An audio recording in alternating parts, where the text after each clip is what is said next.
Maxsus murojaat TV.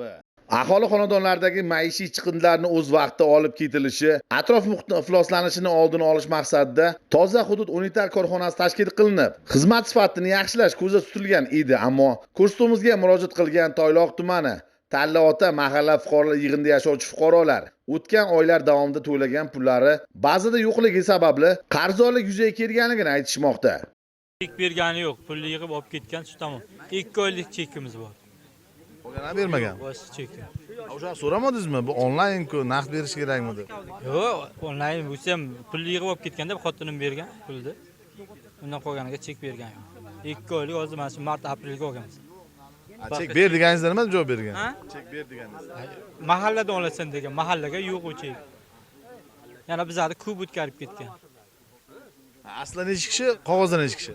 Hozir qizim chiqib ketganiga 2 yil bo'lyapti. Qizimni ham qo'shib qo'ygan bular. Boshqa mahalla to'yib ketdi. Yangi kelgan musulchi 240 ming qarzingiz bor, shu yerda o'chiramiz deb ketdi. Bunisi pulni olgan ishdan chiqib ketgan. Bular har 3 oyga almashaversa, pulni olsa ketaversa, xalq nima qiladi?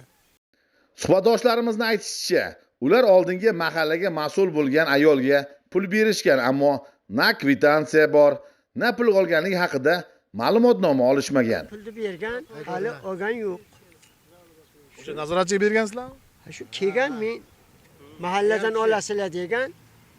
Yo'q, yuribmiz. Mahalla olib beradi, olasizlar, tamom. Oyga qanchadan to'laysiz? 10 kishiga to'layman-da, 8 mingdan oyga to'layman. 80 ming to'layman. Nima kvitansiya olmagansiz? Sentyabrdan beri. Yo'q, sentyabrdan beri olganman. Undan keyin to'lamay ham qo'ydim. Pulini bermay qo'ydim. Kelli-kun nazoratchi bermadim pul. Axlatmoqchi qancha vaqtda kelyapti? Haliga har 15-20 kunga kelyapti. Men sentyabr oyidan beri to'lab kelyapman. To fevralgacha to'langan. Hozir 3 oylik turibdi, qolgani yo'q. 3 oylik. Yanvar, fevral o'tgan, keyin noyabr o'tgan. Qolgani o'tmagan. Oldingilari yo'q. Yo'q, yo'q. So'ramadingiz nazoratchidan kvitansiyasi qani? Endi ko'raman. To'lov qani deb. Hozir bu gaplarni endi eshitdim, hozir nima qilib kvitansiyani olib kelib beramiz dedi, olib kelib bergan yo'q lekin. Beramiz. Yo'q, yanvar, fevralnikini ham bergani yo'q. Olib kelib beramiz degan, olib kelib bergani yo'q. Lekin yanvar, fevral, noyabr to'libdi hozir ro'yxatga bor to'langan. Oldingilari yo'q. Yo'q, undan araga dekabr, oktyabr, sentyabr ular yo'q. Hay mart bilan aprel to'laganim yo'q, endi to'layman. Murojaatchilarning ma'lum qilishlaricha, mahalladagi fuqarolar boshqa mahallada ham ro'yxatda turishgan ekan. Tallaotani mahallasida odamlari ko'p, Xitoyga, Vorsinga, alagaga o'tib ketgan. Shuni sababi nima? Uni sababi mahallangizga kelganda ommaviy shartnoma shashmay turing, men gapirayotganim. Biz mahallaga shartnoma kelganimizda, mahallangizdan olingan ro'yxat bu. Ommaviy shartnomada mahalladan biz talab qilganda, mana shu hisob, mana shu 1000 ta xonadan bo'lsa, 1000 ta xonadan ro'yxatini bergan. U bizda aybi emas. Vorsindan qo'shib, Tallaotadan qo'shib bizga olimiz emas. Bu mahallangizda shu ro'yxat borki, bizga bergan. Nazoratchimiz, misol uchun Asadi Barotda hamma taniydi. Mana shuni taniysizlar? Nima Vorsinga pul o'tgan? U adashib, adashmovchi Siz urgandir. Sentyabr oyidan to dekabr oyigacha nima uchun chek berilmagan mana shu yoqqa? Masalan, o'sha Diljon aka men olima kelsam. Diljon hozir kelyapti. U ham gaplashamiz. Ha, chaqirtirdim. Keyin qarang. Bitta odamga bilan to'lagan. Bitta odamga 3 ta kod ochilgan. Sababi nima buni? Bitta odamga 3 kod olishi ro'yxatda masalan kadastrda 3 ta kadastr bo'lsa, shashmay turing akajon, siz bir tushuntiryapman, iltimos akajon. Bu kadastr bu kishining nomiga 3 ta bo'lgan. 3 ta bo'lgandan keyin mahallada ro'yxatda turibdi.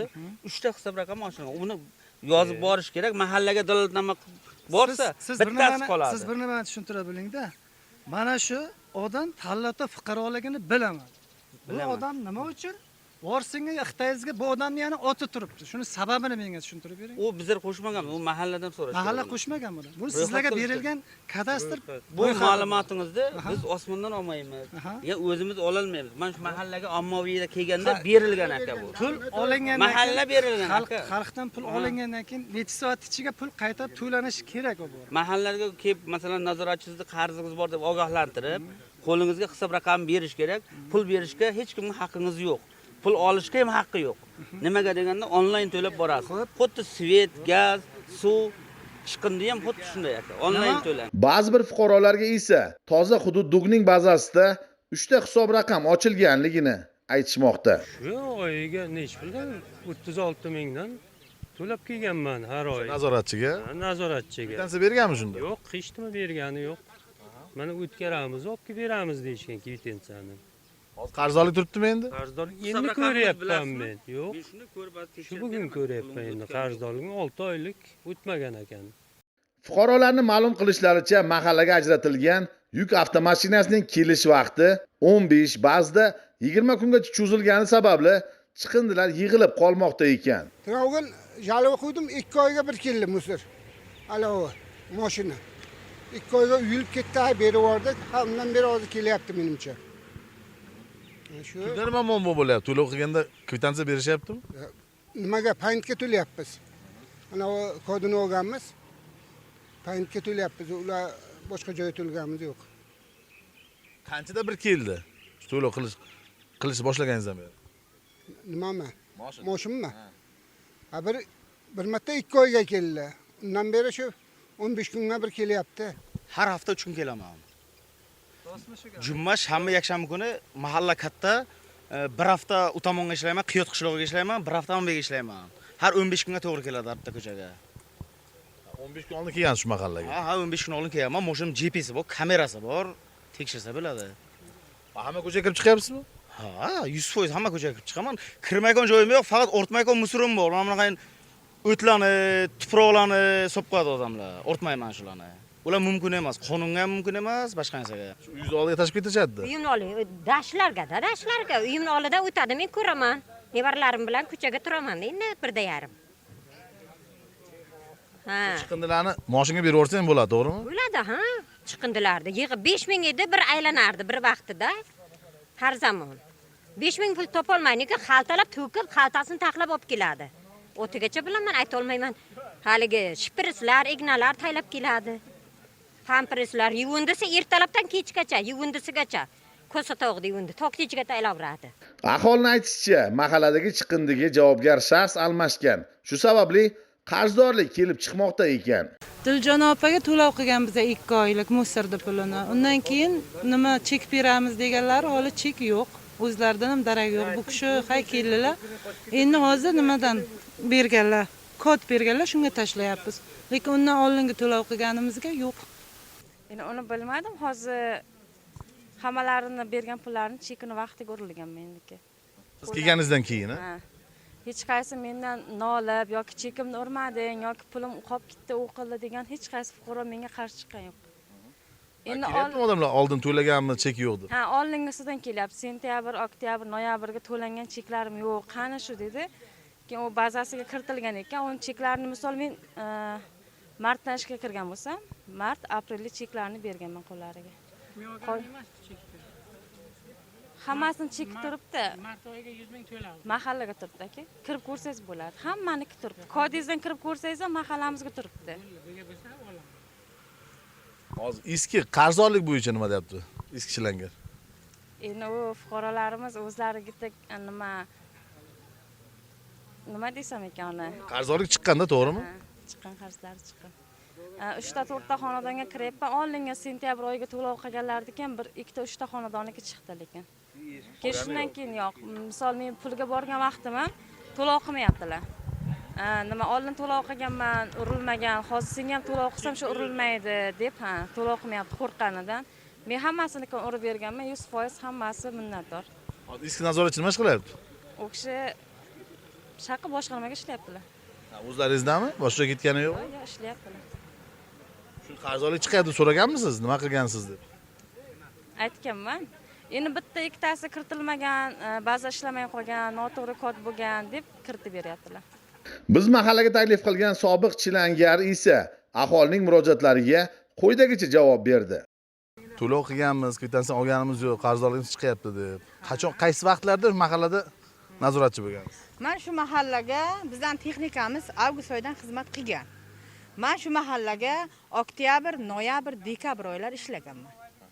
Shu ishlab kelganman. Shu xizmat davomida shu pullarni terganman. Kvitansiyalar berilgan fuqarolarga? Kvitansiyalar onlayn o'tkazilgan. Qo'liga kvitansiyalar berilgan ham. Apparatim buzuqligi uchun onlayn o'tkazib berganman. Qarzdorlik qayerdan chiqyapti unda? Bularning qarzdorligini men hamma fuqarolarga ham aytganman, mahallaning guruhlarga kelganman. Men yanvar, fevral, mart oylari kelib, mahallaning guruhiga e'lon berganman. Mani o'zim mana shu toza hududga ishlayman. Kelinglar, kimni nimadan muammosi bor, kimni ikkilamchi kodi bor, kimni puldan muammosi bo'lsa, kelinglar, men hal qilib beraman deb 3 oy aytganman. Odamlar kelganiga qo'limdan kelguncha yordam qilib berganman. Agar mani bo'ynimga qarzdorligim bo'lsa, tashkilotimga boradi, ba'zan ko'taramiz, qonun doirasiga hammasiga agar mani bo'ynimga bo'lsa to'lab beraman. Mani bo'ynimga bo'lmasa, qarzdorligim qonun doirasiga chiqadigan bo'lsa, endi o'zlar biladilar, lekin men Qaysi fuqarodan qancha pul olganingizni qayerdan bilasiz? Qayni har bitta odam boradi-ku o'zi. Kodi bor har bitta fuqaroni, kodi bor, oti bor, ba'zamizdan chiqadi. Daftaringizmi bironta ro'yxat tuzganmisiz? Tuzganman, ha. Ha, o'sha fuqarolar bilan gaplashganman, mahallaga kelganman. Agar meni aybim bo'lsa, men qo'rqadigan joyim bo'lsa, Tallotada xalqidan mahallaga 3 oy kelib ishlamardim. 3 oy yana kelib, mana shu eski bitta nazoratchi qo'ydim, o'zim bilan birga o'rgatdim, 3-4 kun o'rgatdim. Shunga aytdim, senga yordam bo'ladi, kelib o'rgataman dedim, o'rgatdim ham. Ba'zan bilan kompyuterlar bilan kelib ishladim. O'zim o'rgandim, o'sha odamlarni ham. Kimni nima muammosi bo'lsa, tashkilotga boradi, qonun doirasiga hal qilib beraman. Men yegan bo'lsam to'lab beraman. Hozir hisob kitobingiz bo'yicha qancha chiqmayapti? Endi men bilmadim, fuqarolarni o'zi bilan meni hisob kitob qilganim joyim yo'q. Hozir men bu kishi kelsa, men fuqaroman, senga 200 ming berganman desa, siz kvitansiya bermagansiz, qayerdan eslaysiz? Onlayn baza o'zi chiqadi, bizga onlayn baza bor. Bizga baza degan narsa ko'rinmayapti, qarzdor chiqadi. Ko'rinadi. Hammasi ko'rinadi. Qani boya, mana bu kishining qarzdorligi chiqyapti ekan hozir. Esingizdanmi shu kishidan qancha pul olganingiz? Mana shu qarang, 3 ta kodi bor odamlarimiz, bizani identifikatsiya qilingan vaqti odamlar juda ham eski bazasiga boshqa odam, yangi bazaga boshqa odam bo'lib ketgan, baza identifikatsiyaga almashib ketgan. Uni ham qo'limizdan kelguncha to'g'rilab berdik. Bitta fuqaroda qanday qilib 3 ta kod bo'lishi mumkin? Bazaga identifikatsiya bo'lgan vaqtida bitta odamni jishiri 3 ta odamga to'g'ri kelib qolgan bo'lishi mumkin. Shu uchun bazamizga 2026-yil yanvar oyidan shunaqa bo'ldi, qo'limizdan kelguncha to'g'rilab beryapmiz. Bitta mahallaga emas. Shu 6 oylik. 6 oylik qarzdorlik chiqqanmi? Odam soningiz necha kishi? Bazaga ham 4 kishi turibsizmi? O'shalar tekshiramiz, qonun doirasiga tashkilotga boradilar. Ko'rib beraman bazadan, agar yegan joyim bo'lsa to'lab beraman. Yemagan joyim bo'lsa, mana shu ishni kim olib borgan bo'lsa, ish ochib beraman. Mas'ul xodim bu oldin mana shu mahallamizga inspektor bo'lib ishlagan, chilangarchi pul tergish kishi edi. Hozir boshqa xodim qo'yilgan. Shu teradi. Mashin masalasi bo'yicha kelsak, hozir kunda texnikamiz yetishmaganligi sababli, ikkita eskirganligi sababli xizmat sifatsiz edi. Mana ikkita yangi mashin keldi. Xudoolasa bittasini shu mana shu mahalla qo'yib beramiz. Xizmatlar o'z joyi-joyida bo'ladi. Oldinda. Aytayapti-da fuqarolar, to'lagan to'limizga hozir. Yo'q, endi bu oldin bu mahallaga xizmat ko'rsatmar edik. Yaqin o'tgan yil 25-yil sentyabr oyida shartnoma qilingan bo'lsa, xalqimiz ko'p o'rgangan yo'q hali. 30% to'layapti, lekin 70% dan pul tushmayapti-da. Mendan musor chiqmaydi, men chiqarmayman degan shu xonadonlar ham bor, lekin bermayapti. Bu oqsoqollar ham to'g'ri aytayapti, lekin haqiqatan to'laydi, lekin ayrimlari to'lamaydi. 70% mahallaniki to'lamaydi. O'zi qoida bo'yicha to'langandan kvitansiya berilishi kerak fuqaroga? Qoida bo'yicha onlayn to'lov bo'lgan. Fuqaroga mana shu nazoratchi kelganda hisob raqamini olib qolib, onlayn to'lash kerak. Pul berish mumkin emas. Aholiga aytganmiz, hammasi hisob raqamini berib, onlayn to'lang deb ogohlantiramiz. Hammaga. Fuqarolar aytayapti-ku, biz to'laganimizga kvitansiya bermagan, qarzdorlik bo'lyapti deb. U berilgan bo'lsa, uni ko'rib chiqamiz. Hisob raqamlarini yozib olaman. Qonun doirasi asosida ko'rib chiqamiz. Qaysi oy to'langan, qaysi oy o'tmagan, unga ham chora ko'ramiz. Bu yerda hamma o'zini oqlashga urinadi, ammo asosiy maqsad avvalambor aholida yuzaga kelgan qarzdorlikni bartaraf qilish. Umid qilamizki, lavha efir yuzini ko'rgach, tumandagi, viloyatdagi mas'ullar jiddiy e'tiborga olib, huquqni muhofaza qiluvchi organlar qonuniy baho berishadi. Bu mavzuga yana qaytamiz. O'z murojaat TV, Chingiz Norqulov, Rustam Ragimov, Samarqand.